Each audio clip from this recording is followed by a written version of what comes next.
Hey, what's up, guys? Back from the deck profile here. Now, obviously, I'm bringing you another dinosaur list. This is a going first list. It's very geared towards beating Kashtira, depending on how good the deck actually becomes.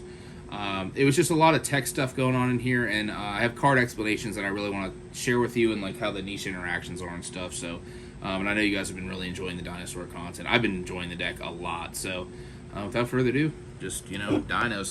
Dino Anti-Kashtira, I would say, but also the deck just kind of is just like,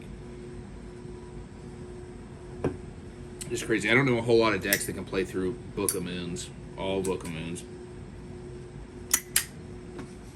You remember a deck that can play through booking their whole field 14 times? Like, Book of Moon Turbo. yeah, dude, big turbos. Alright, this is a nice clean 40 card list going first. So obviously 2 UCT. I wanted to play 3, but on the off chance that I lost the die roll against Kashtira and they make a rise hard, I just don't really want to play 3 in right now. Should be 3. Yeah, it should be 3. And then obviously 3 over text. A lot of this is very similar. And then I'm playing the scrap packages still, the 3 Raptor, 1 Chimera, and 1's Fridge. Nice cards. Yeah, these cards are really insane going first. Since we're going first, obviously going second, like I've explained in the past, and you guys have seen that. Busted. Yeah, just super busted. Like, I really enjoy these cards. I will have a list that kind of slims down this engine later if you're not as interested in the scrap cards, but I think the scrap cards are worth playing. So, then obviously 3 babies, and then 2 Petries. So I think the 5 is completely where you want to be at because Lithos Agim is at 3. So, and then for the 1-0s, we are playing the 1 Archosaur, the 1 Misk, the 1 Giant Rex. Giant Rex is very good. Right now, it's very, if you lose the die roll, it's like one of those cards that gives you, extra cards to play against Cash because a Rise Heart just obviously banishes Rex and it'll come back. So It's not ass first cash. yeah, it's not ass first cash, dude. Then the last one of is obviously the Pankratops. Obviously, this card's incredible. So, and then the non-dinosaur cards, still playing 3 Lithos Agims. I think there's just absolutely no reason why you wouldn't play 3 of these. I don't know. And then I'm only playing 1 pill in this list. Obviously, you only need to really see this card one time. Like, if you hard draw it, you don't need to access Archosaur. You don't have to do any of that. Like, it's still this plus, searching UCT anyways, just to, it's incredible. So, 1 Terraforming, 1 Diagram. And then I am playing, I'm only playing 2 Lost World in this list. So I think this card's incredible. As I mentioned, it's good against Cash in the last list that I had, but I was playing going second. And I didn't want to draw this card as much as I wanted to draw the starters. But in this list, you're kind of playing more of a like pure Dino list to a certain extent. I'm going to talk about this card a little bit more once we get to the traps. Yeah, dude, Turbo. Wumbo. And then the 3 Fossil Dig, just super mandatory. Now I want to talk about these cards. So I am playing the book cards. I'm playing 2 Lunar Eclipse, 2 Regular Eclipse, and I'm playing 3 regular Book of Moon. So let me explain each one of these and why I'm playing them and the ratios that I am. So regular Book of Moon is very good going first and second. You go first, which the deck is going first. You set it, another interruption. I don't know a whole lot of decks that can play through UCT booking the board and Book of Moon, along if you draw Lunar Eclipse. So Book of Moon is incredible. He's honestly one of my MVP cards going into this format. I have regular Book of Moon in a lot of the decks that I've been testing recently. So Best card. Best card, dude. And then regular Eclipse. I'm only playing 2 because I'm playing 2 Lunar Eclipse. Now, regular Eclipse is only good if you lose the die roll. So I didn't want to max out on this. Yeah, it's just, and you can ash this, which people are playing again now. So this card, and I'm playing 2 Lunar Eclipse. So 2 Lunar Eclipse is, the theory behind this is, obviously I'm playing 3 regular Book of Moon, 2 Lunar Eclipse. So if you, draw both or whatever, or if you're going first, do your combo, and you open Lunar Eclipse and Eclipse, you can just set the Lunar Eclipse and discard the Eclipse. You don't have to set regular Eclipse.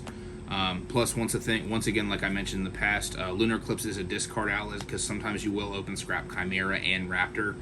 So you can Lunar Eclipse if you lose the die roll, discard the Raptor, book 2 dudes, and then summon the Chimera, and then you're off to the races. I think the ratio there is just very good.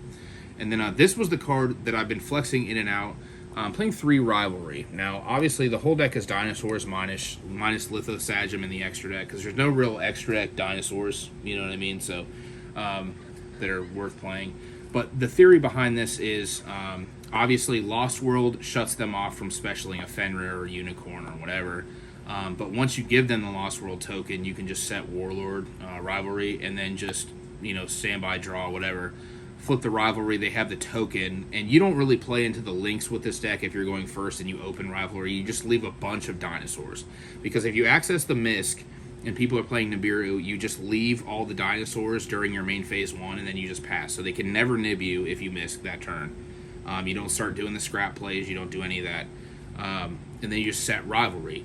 And some players, for some reason, people will just, when I flip the rivalry, when I have like UCT, like sometimes it'll just be Giant Rex, Pankratops, and like another dinosaur, like a baby or something. They'll switch the token to attack mode and then ram into a guy thinking that the token's going to die, but the Lost World saves it.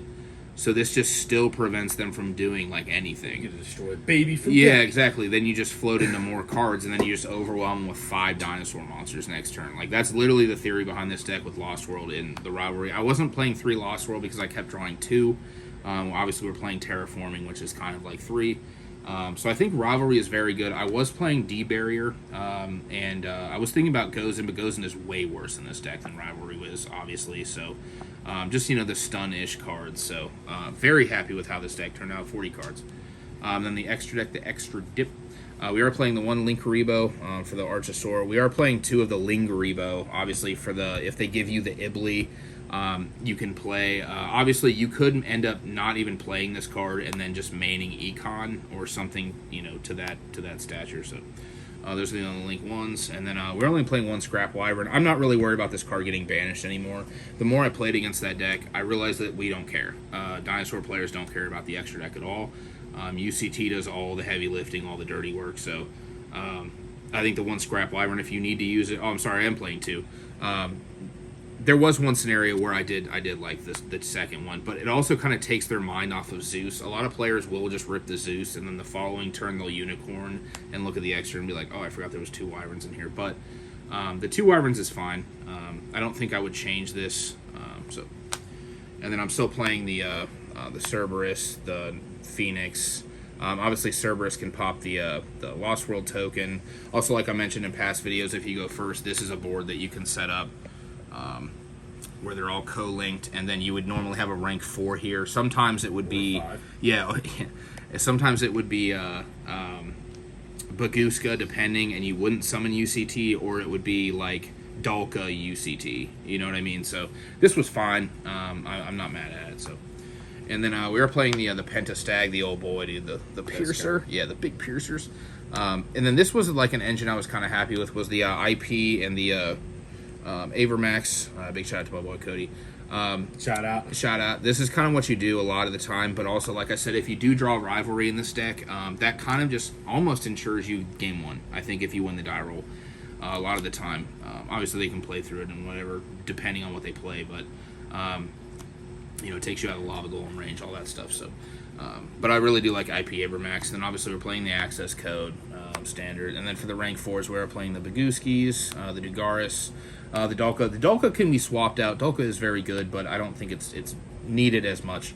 And then the Zeus, of course. This could be a second Zeus if you wanted to, but I think 1 Zeus is fine. Like, if you're going second with dinosaurs, you're usually killing them, so the main phase 2 is just not really that important to you. And then I only have a couple honorable mentions. I want to talk about this card. So Beat Raptor is very good, I think. A lot of the time, this comes out of nowhere. I really do like the card. I haven't had a super big scenario where it came up, but I will, depending on how the format shapes out, but I do like the card for sure. And then the D-Barrier was the other one I was talking about. They could have been the Gozen or the Rivalry instead, but I like the Rivalry, and you just play dinosaur monsters, dude. Get your Dino DNA. Yeah, guys, thanks for watching. I hope you enjoyed this. If there's any other dinosaur lists you want to see, I will be bringing you more dinosaur content, of course. Yeah, guys, thanks for watching. Cheers.